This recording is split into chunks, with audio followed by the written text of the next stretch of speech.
정몽규의 말로가 드디어 가까워오고 있다. 일부 축구 팬들은 문체부의 유인촌 장관도 축협 정몽규와 한패라고 붕괴하면서 부당한 절차로 홍명보가 선임된 것이 무효라고 볼 수 없다는 것은 도대체 뭐냐고 목소리를 높이고 있습니다. 또 다른 팬들 역시 그런 말장난을 들으려고 팬들이 몇 달을 기다린 게 아니다라고 말하면서 국가 권력이 어떻게 일개 축구협회 하나를 개혁하지 못한다는 거냐고 답답해하고 있습니다.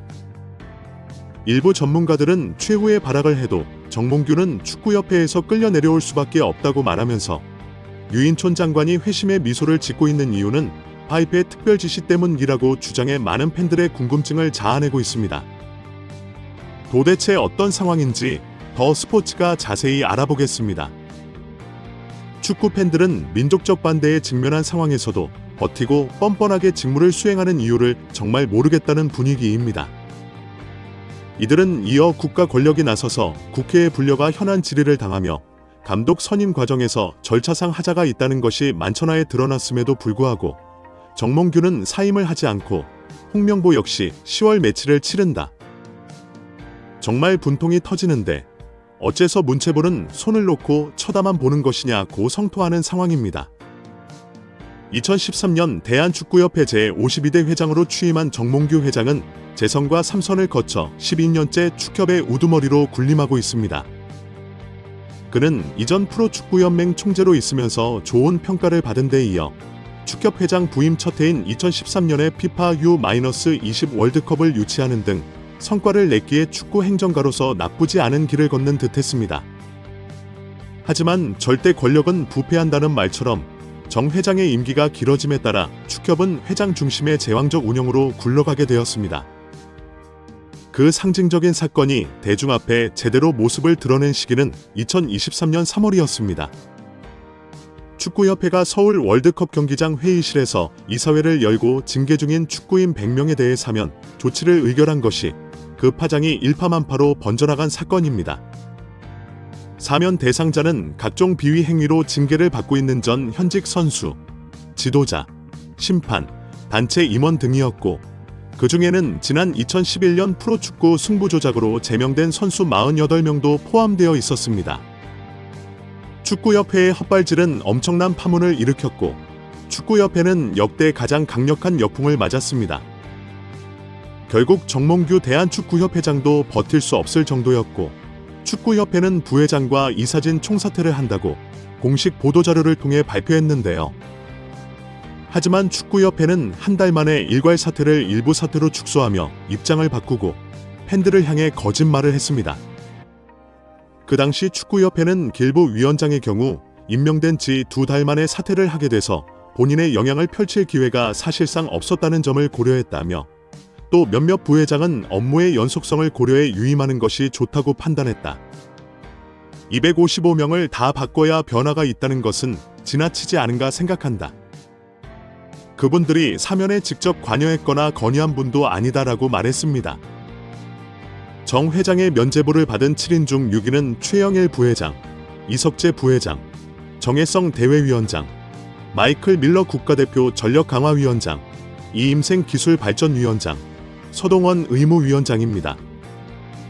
이들은 정혜성은 과거 비리 축구인 기습 사면으로 인해 모두 관련자들이 사퇴를 하는 과정에서 정몽규의 배려로 살아남은 자중의 하나라고 말하면서 그 뒤에 이임생, 이석채, 그리고 현재 전력강화위원장을 맡은 최일지도 모두 정 회장의 사람이나 다름없다. 이들이 정몽규의 지시를 받아 이번 사태를 만든 것은 우연이 아니다라고 주장했습니다. 정 회장이 최종 후보 3인으로 좁혀졌을 당시 내부 분열로 정혜성 위원장 사임과 함께 절반에 가까운 위원들의 사퇴를 겪었습니다. 축협은 그럼에도 전혀 대응을 하지 않고 방관하는 모습을 보였습니다. 재구성하는 것이 아닌 이임생 이사가 남은 정강의 위원들의 동의를 얻는 방식을 택했는데 이임생 이사는 이 과정에서 외인 면접 후 회의도 없이 홍명보 감독 선임에 대한 결정을 내렸습니다. 국민적 비난 여론이 커지자 정부에서도 방관할 수 없는 상황이 벌어졌고 결국 국회 문화체육관광위원회에서 지난달 24일 축구 관련 현안 질의를 열었습니다. 이 자리에서 홍 감독 선임 과정에 대한 오류 등이 제기되었습니다. 하지만 정 회장은 감독 선임 절차에 문제가 없다고 뻔뻔하게 주장하며 오류가 있다면 다음에 잘하겠다는 말만 되풀이해 더 큰 국민적 분노를 자극했습니다. 질의의 후반부에는 국회의원들의 질타에 말을 더듬고 동문서답하는 모습으로 한국 축구의 중심이 되는 기관의 우두머리로서 자격 미달이라는 조롱까지 들었는데요. 국회 현안 질의 이후 윤석열 대통령은 지난달 30일 용산 대통령실에서 유인촌 문화체육관 관광부 장관으로부터 대표팀 감독 선발 과정에 대한 감사 결과를 보고받고 축협관리 감독 책임이 있는 문체부가 진상을 명백히 밝히고 잘못된 관행을 바로잡을 선을 마련하라는 매우 이례적인 특별 지시를 내렸습니다. 문체부는 대통령의 지시를 받들어 지난 2일 감사 결과 규정을 위반한 책임자에게 상응하는 조치가 있을 예정이며 10월 감사 결과를 최종 공개할 때 처분 수위를 정할 것이다. 정몽규 회장도 정관이나 국가대표팀 운영 관련 규정을 위반한 사실이 이번 감사에서 드러났다.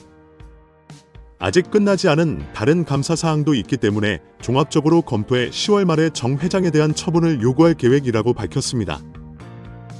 축협은 이후 입장문을 내어 협회장의 부당 개입과 감독 선임 과정에 일률적 오류가 있다고 보기에는 무리가 있다며 문체부의 감사 결과를 인정하지 않았는데요.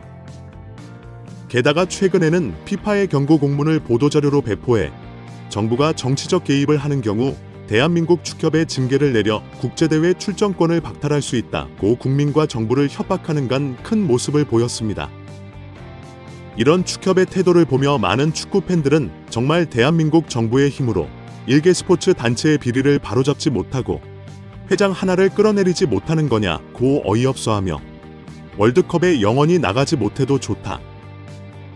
좋지 않은 선례를 남기게 된다면 더 많은 쓰레기들을 양산하게 될 것이라고 목소리를 높였습니다. 이런 분위기 속에서 일부 전문가들은 정몽규가 축협 회장에서 끌려 내려오는 것은 이미 정해진 일이라고 말해 많은 팬들을 어리둥절하게 만들었습니다. 이들은 부의 발표 중에 중요한 매체들이 이 내용을 비중 있게 보도하지 않아 마치 문체부가 축협의 비리에 손을 못 대는 것처럼 비춰지고 있으나 사실은 전혀 다르다고 말했습니다. 문체부 유인촌 장관은 국회 현안 질의에서 대한체육회의 임원 연임 제한을 폐지하려는 움직임에 대해 절대 승인하지 않을 것이라는 입장을 밝히면서 어떤 일이 있더라도 사선 연임은 불허할 것이다. 절대 용인할 수 없다라고 말해 윤 대통령의 특별 지시를 유인촌 장관이 하나씩 시행하고 있다는 분석을 전문가들이 내놓고 있습니다. 이들은 정 회장이 피파의 경고 공문을 공개한 행동을 보면 불안에 떨며 보이는 최후의 발악이라고 말하면서 정부가 정몽규의 사선 연임을 승인하지 않는 것으로 정 회장을 쫓아낼 수 있다. 정관상 규정대로 움직이는 것이므로 피파가 말하는 정치적 개입에 해당할 여지 자체가 없다. 정몽규의 생각대로 상황이 흘러가지 않을 것이라고 말해 많은 팬들의 공감을 얻었습니다. 구독, 좋아요, 좋은 댓글은 열정을 더욱 불타오르게 합니다. 이상 더 스포츠였습니다.